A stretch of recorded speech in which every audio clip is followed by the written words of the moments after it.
How do you professionally end a cleaning client relationship without drama? That is a great question. I'm Angela Brown, and this is Ask a House Cleaner. This is a show where you get to ask a house cleaning question, and I get to help you find an answer. And we've been answering questions for years, and we get about 1,600 a day that come in either from YouTube or Facebook or social media of any sort, or email or IM or contact or text or whatever, okay? We get emails from house cleaners and homeowners.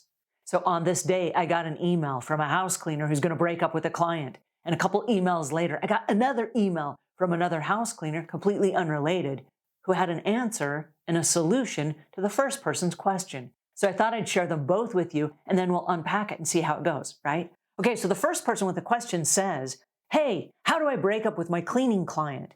We don't have a contract, and I've been cleaning her house for about a year. This lady always gives me something extra to do every time I go to her house, and she wants me to stay longer every time, but pays the same. She gives me anxiety because she nitpicks on small things, and I honestly can't deal with her anymore.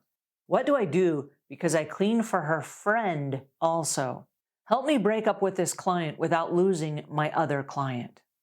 Ooh. All right, that is a great question. Lots of house cleaners find themselves in this situation, and here is how a different house cleaner resolved that. She said, "When I first started cleaning for Mrs. Rayburn, it was great. She was friendly and kind, and she paid on time, and she was always appreciative of my work. But as the months went on, something changed. She began to nitpick about small details and how I cleaned her house, from where I placed the dishes in the dishwasher to why it took me so long to make sure that all the surfaces were spotless. Soon these conversations became more frequent and increasingly stressful, and she wanted me to stay longer than our agreed upon hours, but still pay the same rate, and she finds ways to get around not paying cancellation fees if she cancels or postpones her cleaning. I knew that if things continued this way, eventually I would reach a breaking point with Mrs. Rayburn. So, before things got out of hand, I decided it was best that we part ways, professionally if possible, and maintain our amicable relationship. So one day when I arrived at Mrs. Rayburn's home for my regular cleaning service appointment, instead of getting right down to business like usual, we had an honest conversation.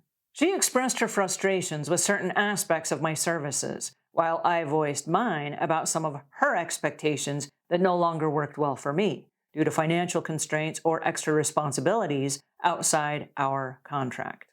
We concluded by agreeing that it would be best if we ended our professional relationship without hurting each other's feelings or affecting my other clients, who were also friends with Mrs. Rayburn. After all, neither party wanted drama, knowing they could potentially come in contact again someday in social circles. We parted amicably enough, although there were definitely some awkward moments during the conversation. And now here I am, free from worrying about being nitpicked every single week. All right, I love this, and I love that both parties chimed in, two completely unrelated house cleaners with the same problem. What I like best about this is that the first house cleaner was seeking solutions, and the second one was responsible enough to say, "I'm a business owner, and as a business owner, it is my responsibility to have adult conversations. If I'm going to ask people for their money in exchange for services, I need to also be clear about my expectations. Right now, they're not being met. Right now, we've gone off book with our contract, and right now, I'm not happy with this agreement. So what happens to make this work?"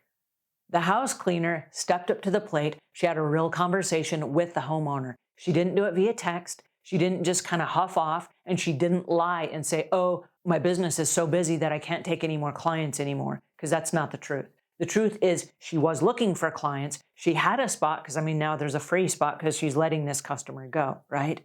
So it's not that she's overbooked, and she didn't lie, and she didn't make up stuff, and she didn't overcharge, because the customer then, even though they were nitpicky, they might have paid more money. And then she's still stuck with the same customer.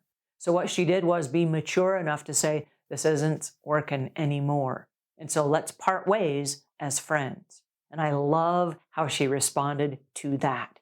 Okay, I love your questions and I love your answers. And I love it when you guys participate on this show. So give us a thumbs up, give us a like, leave us a question or comments in the notes below. And if you want to look at all the different videos that we have covered on how to end a relationship or break up with a client, I've got a playlist right up here, and I want you to take a look at it because it will answer a lot of your questions as you continue your cleaning business. All right, until we meet again, leave the world a cleaner place than when you found it.